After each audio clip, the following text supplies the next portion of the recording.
Hello friends. तो चलिए आज से हम लोग स्टार्ट करेंगे। आपका जो है जीके जीएस का वही सेम पुराना पैटर्न ही होगा जिसमें हम लोग जीके जीएस को कवर कर रहे थे ना प्रीवियस ईयर के थ्रू। तो वही है, बस थोड़ा सा बुक नया है इसमें। और ये मैंने ये ये दूसरा जो पीडीएफ है, ये पीडीएफ इसका है, मैं बता देता हूँ। इसमें जो है ना हम लोग ये जो जीके पूछा जाता है जीके जीएस, ये बेस्ड होगा आपका किसके लिए, खासकर आपको ये इसमें जीडी और जो बिहार इंटर लेवल है ना, बिहार इंटर लेवल बस उन्हीं के लिए है और किसी एग्ज़ाम के लिए नहीं है। जीडी और बिहार इंटर लेवल के लिए, जिसमें से जीडी इसमें थोड़ा सा ज़्यादा ये है, क्योंकि मैंने जीडी को इसमें थोड़ा ज़्यादा प्रोमिनेंट इसलिए रखा है क्योंकि इसमें जो है ना अभी इंटर लेवल का एग्ज़ाम थोड़ा बाद में है, तो जीडी का एग्ज़ाम पहले है ना, इसीलिए ज़्यादा क्वेश्चन इसमें जीडी का ही होगा। तो आप ऐसा कर सकते हैं कि ये इंपॉर्टेंट सबसे ज़्यादा अगर पूछा जाए, फुल्ली फोकस मैंने अगर किसी पे किया है ना, तो वो जीडी को ही किया है, एसएससी जीडी को। और उसके बाद इसमें कुछ क्वेश्चन एसएससी इंटर मतलब ये बीएसएससी इंटर लेवल का भी है, वो भी है। तो चलिए स्टार्ट करते हैं। और ये पीडीएफ मेरा नहीं है, ये मैं पहले ही बता देता हूँ, नहीं तो आप लोगों में से कुछ कुछ होते हैं विचित्र प्राणी जो, चलिए छोड़िए उसको, क्या ही बोला जाए। तो चलिए पहला क्वेश्चन देखते हैं। पहला क्वेश्चन इसमें हम लोग ना 20 क्वेश्चन करने वाले पर डे, 20 क्वेश्चन करने वाले और 500 क्वेश्चन हम लोग करेंगे कंप्लीट।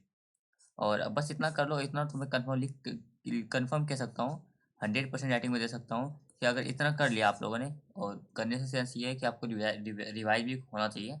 बस 500 प्रश्न आपने कर लिया ना, उसमें मैं भी एक्स्ट्रा फैक्ट के साथ बताऊंगा। तो आपका जो है आपका जीके जीएस में एक अच्छा स्कोर हो जाएगा। आप पहले जो करते थे, बस इसमें क्या करना है मुझे, आप एक सप्ताह दे दो। कितना मांग रहा हूँ, बस एक सप्ताह, ज़्यादा नहीं, बस एक सप्ताह दो। उसके बाद जो आपको ना अपने से ही पता चल जाएगा, प्रोग्रेस आपको दिखेगा 7 वीक में। 7 वीक कैसे फॉलो करना है, साथ एक सप्ताह कैसे, सॉरी 7 डेज लिखना था मुझे। 7 डेज इसको कैसे फॉलो करना है, बिल्कुल आपको शुरू से बस रेगुलर रहना है, पर डे इसको देखना है और रिवाइज भी करना है। चलिए कॉपी पेन साथ में ले लीजिए, और कॉपी पेन साथ में नहीं लेना है तो मैं इसका वैसे ले ही लीजिए, और इसका जो पीडीएफ है मैं आपको अपने टेलीग्राम चैनल पर प्रोवाइड करवा दूंगा। तो पहला क्वेश्चन है आपका, और जैसा कि आप लोग देख सकते हैं, मैं थोड़ा सा इसके बारे में बताता हूँ। ये एमडी क्लासेस का पीडीएफ है। अब क्यों ऐसा मैं इसलिए करता हूँ क्योंकि मुझे क्या है ना कि पीपीटी बनाने में सर थोड़ा बहुत थोड़ा टाइम नहीं, बहुत ज़्यादा टाइम लग जाता है, इसीलिए मैं पीपीटी बनाना थोड़ा भी इग्नोर ही कर रहा हूँ। फर्स्ट क्वेश्चन है, अर्थशास्त्र किसके द्वारा लिखा गया था। तो अर्थशास्त्र सबको पता है कि कौटिल्य के द्वारा लिखा गया था। ये तो इसका आंसर हो गया कि अर्थशास्त्र कौटिल्य के द्वारा लिखा गया था। और हम लोग क्या जान सकते हैं इसमें, अर्थशास्त्र कौटिल्य के द्वारा लिखा गया था, और आपको पता होगा कौटिल्य और चंद्रगुप्त मौर्य, है ना, कौटिल्य और चंद्रगुप्त मौर्य, इन दोनों ने मिलकर एक डायनेस्टी का जो एक वंश को क्या स्थापना किया था, मौर्यन डायनेस्टी का, यानी कि मौर्य वंश का स्थापना किया था। मौर्य वंश का स्थापना किसने किया था, चंद्रगुप्त मौर्य ने, with the help of Kautilya की मदद से मौर्य डायनेस्टी का स्थापना किया था। अच्छा, चंद्रगुप्त मौर्य से ये बात हो गया। और क्या चंद्रगुप्त मौर्य ने आखिर मौर्य डायनेस्टी का, मौर्य वंश का स्थापना किया था, तो इसने किसको डिफीट किया था, किसी को तो हराया होगा ना। इसने हराया था किसको, धनानंद को पराजित कर, इसको धनानंद, धनानंद को पराजित कर आपका जो है चौदह मौर्यन डायनेस्टी यानी मौर्य वंश का स्थापना किया था। और धनानंद किस वंश था, धनानंद था आपका नंद वंश से। नंद वंश को पराजित करके मौर्य वंश को स्थापना किया था। और क्या इसमें हम लोग देख सकते हैं, और इसमें एक चीज़ है आपको मैं बता देता हूँ वो। चलिए ये तो हो गया मौर्य वंश। अब मौर्य वंश का जो अंतिम रूलर है, फर्स्ट फर्स्ट रूलर तो आपको पता चल गया चंद्रगुप्त मौर्य है, फर्स्ट शासक चंद्रगुप्त मौर्य हो गया। तो इसका अंतिम शासक कौन है, इसको भी देख लेते हैं। चंद्रगुप्त मौर्य का जो है अंतिम शासक कौन है, अंतिम शासक इसका है, मैं बता देता हूँ ये क्या नाम था उसका। चंद्रगुप्त मौर्य के अंतिम शासक का नाम, अरे यार कैसा नाम था उसका, आ, एक सेकंड में इसका नाम ना, क्या था चंद्रगुप्त मौर्य का अंतिम शासक, हाँ याद आ गया, बृहद्रथ था, क्या था, बृहद्रथ। इसको मैं थोड़ा सा मोटा कर लेता हूँ तो आप लोगों को दिखेगा नहीं, मैं पहले से ये सेट करके लाता हूँ लेकिन आज नहीं ला पाया। क्या था, बृहद्रथ। ये आपका चंद्रगुप्त मौर्य के अंतिम, यानी सॉरी मौर्य मौर्य वंश का अंतिम शासक था बृहद्रथ।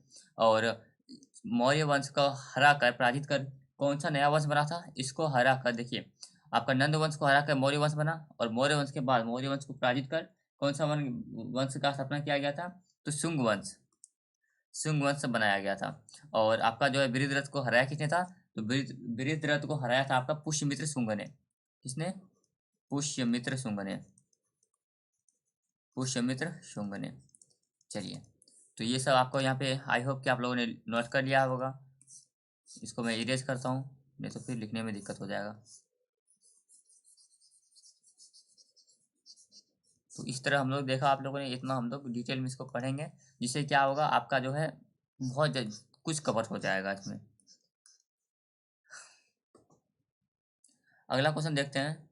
अगला क्वेश्चन क्या है आपका? निम्नलिखित में से कौन सा हर्षवर्धन के दरबारी कवि और हर्षचरित के लेखक थे? तो हर्षचरित के लेखक और हर्षवर्धन के दरबारी कवि कौन थे? तो ये बाण भट्ट थे। ये बाण भट्ट जो है हर्षवर्धन के लेखक हैं, और सॉरी हर्षवर्धन के दरबारी कवि हैं, और हर्षचरित के लेखक हैं। चलिए ठीक है। और हर्षवर्धन की डायनेस्टी के थे, तो आपको नाम से पता चला है कि हर्षवर्धन वर्धन डायनेस्टी के थे, वर्धन वंश के थे। और हम लोग इसमें क्या देख सकते हैं हर्षवर्धन के बारे में? अच्छा, ये हर्षचरित जो है, सॉरी कादम्बरी, हर्षचरित और कादम्बरी इसके जो होते हैं बाण भट्ट ने और एक बुक लिखा था कादम्बरी, ये बताना चाह रहा था मैं। कादम्बरी बाण भट्ट ने लिखा था। और इसमें हम लोग कुछ देख सकते हैं क्या? नहीं, और इसमें तो मुझे कुछ ऐसा याद नहीं आ रहा है जिसको हम लोग डिस्कस कर सकते हैं। चलिए, आप लोगों के लिए एक छोटा सा होमवर्क है। आप लोग कमेंट करके बताइएगा कि कालिदास के द्वारा लिखा गया बुक का नाम क्या है। कालिदास ने कौन सा बुक लिखा था, इसको आप लोग कमेंट करके बताना है। यार हो क्या नहीं रहा है यार, ये फिर से वही क्या दिक्कत है, नो रिस्पॉन्स कब आ गया? सॉरी, थोड़ा सा ये लैपटॉप हैंग करने लगा है, क्योंकि थोड़ा लोड ज़्यादा बढ़ जाता है इसमें ना, इसीलिए। तो आपको कमेंट करना है कालिदास के बुक का नाम। चलिए अगला देखते हैं। अगला क्वेश्चन है आपका, हर्षवर्धन और पुलकेशिन द्वितीय का युद्ध किस नदी के तट पर हुआ था? हर्षवर्धन और पुलकेशिन द्वितीय जो थे, उसका युद्ध किस नदी के तट पर हुआ था? उसका युद्ध जो है नर्मदा नदी के तट पर हुआ था। देखिए, हर्षवर्धन और पुलकेशिन द्वितीय का युद्ध नर्मदा नदी के तट पर हुआ था। इसकी जानकारी कहाँ मिलती है? तो एहोल अभिलेख में मिलता है। कहाँ पे? एहोल अभिलेख में मिलता है। और ये किस भाषा में? तो ये संस्कृत भाषा में है। चलिए, इसको आपको ध्यान रखना है, और बस इतना ध्यान रखना है कि ये वाला विलेय को लिखा किसने था? तो इसको लिखा था रवि कीर्ति ने। किसने? रवि कीर्ति ने लिखा था 7वीं सदी में। इसको याद नहीं रखिएगा तो नहीं मत रखिए, लेकिन इसको इतना याद रख लीजिए कि ये वाला विलेय जो है रवि कीर्ति के द्वारा लिखा गया था। और हर्षवर्धन और पुलकेशिन द्वितीय का युद्ध जो हुआ था, ये नर्मदा नदी के तट पर हुआ था।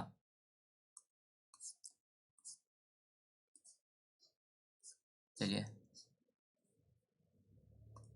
अगला क्वेश्चन है आपका, निम्नलिखित में से किस मौर्य राजा के शासनकाल में कलिंग का युद्ध लड़ा गया? अब कलिंग से आपको याद आ जाता है, आना ही चाहिए। अगर नहीं आ रहा है तो कोई बात नहीं, अभी याद करवा देता हूँ कि कलिंग कलिंग का जो युद्ध हुआ था ना, ये हुआ था 261 बीसी में। 261 बीसी में हुआ था। किसके किसके बीच हुआ था? एक तो आपका जो अशोक था, सम्राट अशोक, है ना। और एक किसके बीच में हुआ था? सम्राट अशोक और एक ये था क्या, पद्मानंद, पद्मानंद नहीं, पद्मनाभन था, क्या नाम था, पद्मनाभन, पद्मनाभन के बीच में हुआ था। और क्या इसमें, इसका तो आंसर अशोक हो जाने वाला है। और इसमें हम लोग क्या दे सकते हैं? इसमें तो हम लोग मॉडर्न डायनेस्टी को पढ़ ही चुके हैं, नहीं इसमें कुछ नहीं देखना है। बाकी मॉडर्न डायनेस्टी को पढ़ ही चुके तो और क्या ही देखेंगे। और क्वेश्चन आएगा तो हम लोग वहाँ देखेंगे उसमें। अच्छा, इसमें क्या हुआ था ना, अशोक का जो ये सम्राट अशोक का ये आखिरी युद्ध था, क्योंकि इसमें बहुत सारा खून खराबा हो गया था कलिंग के युद्ध में ना। तो ये देखकर फिर अशोक ने प्रण लिया था कि अब वो कोई भी युद्ध नहीं करेगा। और इसका जो साम्राज्य है, ये वर्तमान में कहाँ पे है? तो उड़ीसा के पास स्थित है। ये ज़ुएनज़ांग के अनुसार नालंदा बौद्ध मठ के पूछते हैं? क्या लिखा हुआ है? ज़ुएनज़ांग के अनुसार नालंदा बौद्ध मठ के पूछते हैं डैश नए प्रवेशिकों से कठिन प्रश्न पूछते हैं, जिनका उत्तर देना बहुत कठिन होता है। तो ज़ुएनज़ांग के अनुसार नालंदा बौद्ध मठ के ये द्वारपाल, अच्छा यहाँ पे द्वारपाल होगा। अब इसको पढ़ने में मजा आएगा, तब ना पढ़ने में अजीब सा लग रहा था। क्या हुआ कि जुआन जैन के अनुसार जो नालंदा बौद्ध मठ के द्वारपाल जो है नए प्रवेशकों से कठिन प्रश्न पूछते हैं और जिनका उत्तर देना बहुत कठिन होता है। चलिए इसको थोड़ा पढ़ लेते हैं। चीनी बौद्ध भिक्षु और 7वीं शताब्दी में नालंदा बौद्ध मठ का दौरा करने वाले यात्री जुआन जैन के अनुसार जो व्यक्ति नए प्रवेशकों से कठिन प्रश्न पूछता था वह द्वारपाल होता था। इस भूमिका का तात्पर्य यह है कि द्वारपाल एक प्रकार के बौद्धिक कारक के रूप में कार्य करता था जो मठ में प्रवेश करने वालों के ज्ञान और समझ का परीक्षण करता था। ये द्वारपाल का काम था। अगला क्वेश्चन है, निम्नलिखित में से किस गुप्त शासक को उसकी सैन्य उपलब्धियों के कारण भारत का नेपोलियन। अच्छा, इसमें भारत का नेपोलियन का नाम सुनते ही आपको आ जाना चाहिए समुद्रगुप्त। भारत का नेपोलियन कौन है? समुद्रगुप्त है। फिर से यहाँ पे हम लोग अब गुप्त डायनेस्टी के बारे में थोड़ा सा क्या जानेंगे, उतना हम लोग अभी आगे क्वेश्चन एक आएगा, मुझे याद है आगे में एक क्वेश्चन है जिसमें कि हम लोग गुप्ता डायनेस्टी के बारे में पढ़ेंगे, गुप्त वंश के बारे में पढ़ेंगे, चंद्रगुप्त। चंद्रगुप्त बढ़िया लिया है। चलो, अच्छा, इसको समुद्रगुप्त किसने किया था? कहा था डॉक्टर वी ए स्मिथ ने कहा था। डॉक्टर वी ए स्मिथ ने इसको भारत का नेपोलियन कहा था। इसको समुद्रगुप्त को। सातवाहन भारत में एक शक्तिशाली राजवंश थे। तो सातवाहन कहाँ के राजवंश थे? ये दक्षिण के वंश, सॉरी दक्षिण नहीं, पश्चिम के वंश थे। सातवाहन कहाँ के राजवंश थे? सातवाहन आपका जो है पश्चिम के एक राजवंश थे। सातवाहन से अब क्या क्वेश्चन बन सकता है कि इसके फाउंडर कौन थे, इसकी स्थापना किसने करी थी? इसकी स्थापना करी थी राजा सिमुक सातवाहन ने। किसने? राजा सिमुक सातवाहन ने इसकी स्थापना करी थी। चलिए अगला कुछ और देख लेते हैं। इसमें क्या लिखा गया है? इसमें लिखा हुआ है सातवाहन के संस्थापक सिमुक थे। ठीक, सातवाहन की दो राजधानियां थी, कौन कौन सी? आंध्र प्रदेश और आपका जो कि कृष्णा नदी के तट पर है, और एक महाराष्ट्र जो कि औरंगाबाद जिले में गोदावरी नदी के तट पर है। अमरावती ने सातवाहनों की पहले आंध्र साम्राज्य की राजधानी के रूप में किया था। अगला है आपका संगम काल के दौरान तमिल क्षेत्र में भूमिहीन मजदूरों, जिनमें दास भी शामिल थे, को जाना जाता था। अब जो भूमिहीन मजदूर थे उनको क्या क्या कहते थे? उनको कहते थे कैशियर और अदिमई। क्या कहते थे? ये ऑप्शन आपका, इसको मैं अच्छे से कर देता हूँ। आपका आंसर क्या होने वाला है? ये कैशियर और अदिमई कहा जाता था। संगम युद्ध के असाधारण हल चलाने वाले को उझावर के नाम से जाना जाता था। जो साधारण हल चलाने वाला था उसको क्या बोलते थे? उसको उझावर बोलते थे। और बड़े जमींदारों को वेल्लार के नाम से जानते थे। वेल्लार किसको बोलते थे? बड़े जमींदार को। जो बड़े जमींदार थे उसको वेल्लार के नाम से जानते थे। और दासों सहित भूमिहीन मजदूरों को कैथियार और अदिमई के नाम से जाने जाते थे। वैसे वैसे किसान जो भूमिहीन है और जो दास है उसको क्या बोलते थे? कदेशियार और आदिमई के नाम से जाना जाता था। अब यहाँ पे आप लोगों ने अगर थोड़ा सा नोटिस किया है तो आपको यहाँ पे नाम आया था संगम। अब संगम से आपको क्या क्या याद आना चाहिए? संगम से आपको याद आना चाहिए, क्या याद आना चाहिए? संगम से आपको याद आना चाहिए विजयनगर एम्पायर, है ना? विजयनगर साम्राज्य याद आना चाहिए। अगर याद नहीं आया तो कोई बात नहीं, अभी याद कर लो। विजयनगर साम्राज्य। अच्छा, विजयनगर साम्राज्य को का स्थापना किसने किया था? ये किया था हरिहर और बुक्का ने। दोनों भाई थे ना, हरिहर एवं बुक्का। और इसमें क्या देख सकते हैं? विजयनगर एम्पायर से तो इसका राजधानी क्या था? तो इसका राजधानी था हम्पी में। और हम्पी कहाँ पे? अच्छा, इसमें क्या ये तुम्हारा जो है विजयनगर एम्पायर में, विजयनगर साम्राज्य में कौन कौन सा ये आता था, वंश आता था? तो एक तो संगम, उसके बाद सलूब, तलुब और एक था अराईविडू। ये चारों वंश आता था। चलिए इसको हम लोग अब इरेज करते हैं और आगे बढ़ते हैं। अगला क्वेश्चन देखते हैं। अगला क्वेश्चन क्या है? अगला आपका, निम्नलिखित में से कौन सा शहर पांड्यों की राजधानी है? अब पांड्यों की राजधानी कौन सा शहर है? तो ये है आपका मदुरई। पांड्यों की राजधानी मदुरई है। अब पांड्यों से आपको पता होना चाहिए कि पांड्य ये राज कहाँ करते थे? तो ये पांड्यों का जो शासन था ना वो साउथ इंडिया में था, यानी दक्षिण भारत में था। और इसमें क्या देख सकते हैं कि पांड्या ने किसको हराया था? तो चोल जो होता है, चोल राजा, चोल डायनेस्टी को, चोल वंश को हराकर ये पांड्य वंश की स्थापना किया गया था। अगला है निम्नलिखित में से कौन सा शहर कुषाणों के साम्राज्य के दौरान उनकी दूसरी राजधानी के रूप में उभरा। कुषाणों का जो साम्राज्य था उनके दूसरी कुषाणों के साम्राज्य के दौरान उनकी दूसरी राजधानी के रूप में उभरा। तो कौन सा शहर है वो जो कुषाणों का दूसरा राजधानी के रूप में उभरा। तो क्या कन्नौज, फिरोजपुर या मथुरा या पाटलिपुत्र। इसका आंसर आपको पता है। इसका आंसर क्या होने वाला है, मथुरा होने वाला, सॉरी, हाँ मथुरा होने वाला है। अब देखो कुषाण साम्राज्य जो थे उनकी दो राजधानी होती थी। एक एक फिरोजपुर जो कि अब अभी भी कहाँ पे है, जिसको अभी पेशावर बोलते हैं, जो कि पाकिस्तान में। दूसरा कौन सा, मथुरा था। निम्नलिखित यूनानी शासकों में से किसने मेगास्थनीज को चंद्रगुप्त मौर्य के दरबार में भेजा था। मेगास्थनीज को, अब मेगास्थनीज को चंद्रगुप्त मौर्य के दरबार में किसने भेजा था। तो मेगास्थनीज किसका दूत हुआ करता था। मेगास्थनीज जो सेल्यूकस निकेटर का दूत हुआ करता था। तो इसको राजा सेल्यूकस सेल्यूकस नहीं भेजेगा, जो कि कहाँ के राजा थे, यूनान के राजा थे, यूनानी राजा थे। अच्छा, डैश ने हर्षवर्धन के दरबार में बहुत समय बिताया और उन्होंने जो कुछ देखा उसका विस्तृत विवरण कर दिया। अब हर्षवर्धन के दरबार में ऊपर एक आया था, आपका क्वेश्चन आया था। तो हर्षवर्धन के दरबार में कौन आया था, वेंसवांग आया था ना। इसका आंसर यहाँ से हो जाएगा। हर्षवर्धन के दरबार में समय बिताने वाले विदेशी तीर्थयात्री स्वान या फिर थे, जो कि एक चाइनीज थे। क्या थे, ये एक चाइनीज ट्रेवलर थे, यानी चीनी यात्री थे। देखो ये लिखा हुआ है ना, चीन से भारत की यात्रा की थी। चलिए आगे देखते हैं। अगला क्वेश्चन है आपका। अगला क्या है, निम्नलिखित में से शुंग वंश की स्थापना किसने करी। तो शुंग वंश की स्थापना करी थी पुष्यमित्र शुंग ने।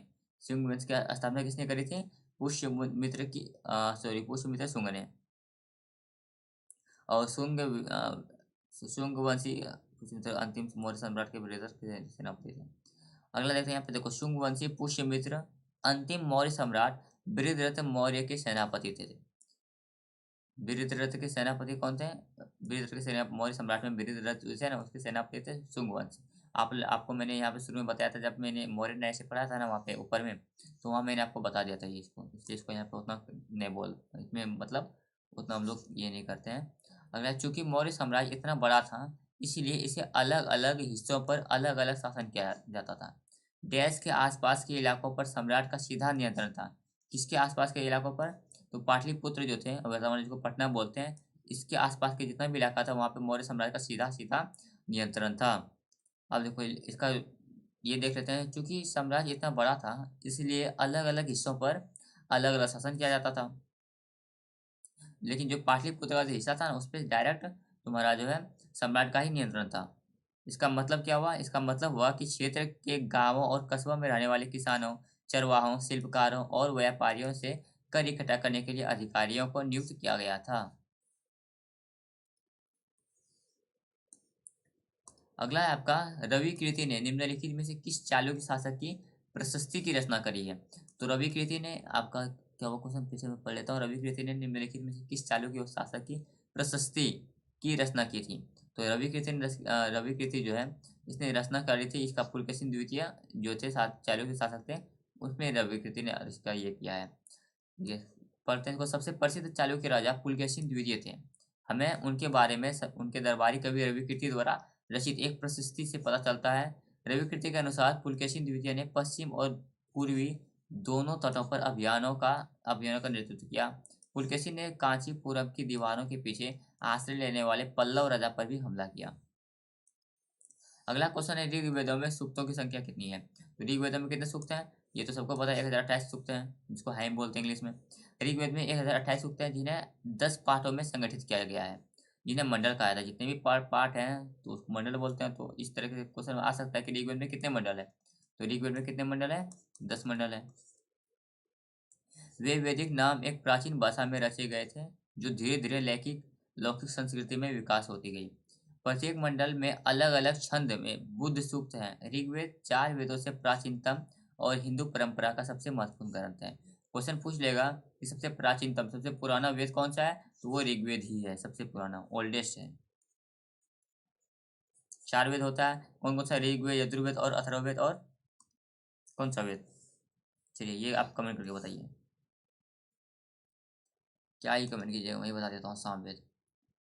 अगला है आपका, मेगास्थनीज के अनुसार चंद्रगुप्त के रक्षक शाही जुलूसों के दौरान सोने और चांदी से सजाए गए डैश की सवारी करते थे। जो भी चंद्रगुप्त के रक्षक थे वो किसकी सवारी करते थे? घोड़ों के, हाथियों के, बैलों के, या ये थे यूनिकॉर्न्स के। अब ऑब्वियस सी बात है, यूनिकॉर्न तो भाई एक सपना है, मतलब सच तो है नहीं, जिसको तो ऐसे एलिमिनेट कर सकते हैं। जो चंद्रगुप्त के रक्षक थे ना, चंद्रगुप्त के, ये हाथियों के ऐसे हाथी होता था, उसको मतलब सजा दिया जाता था सोना चांदी से, उसके उस पर चढ़ के ये लोग सवारी करते थे, उसकी सवारी करते थे। मेगास्थनीज के अनुसार चंद्रगुप्त के रक्षक सोए शाही जुलूसों के दौरान सोने और चांदी से सजाए गए हाथी की सवारी करते थे। अगला क्वेश्चन है आपका, चोल काल के दौरान मुर मुरवेद वेलन और अरियार की उपाधियां थी। अब देखो, चोल के कारण ये क्या ऐसा नाम है, मुरवेद वेलन और अरियार। मुरवेद वेलन और अरियार किसकी उपाधियां थे? राजा के पुत्र, धनी भूस्वामियां, सेना के सेनापति, राजा के मंत्री। तो धनी धनी भूस्वामियां होते थे, जो भूमि का जो मालिक होता था, उनको जो उपाधि दिया जाता था मुरवेद वेलन और अरियार का।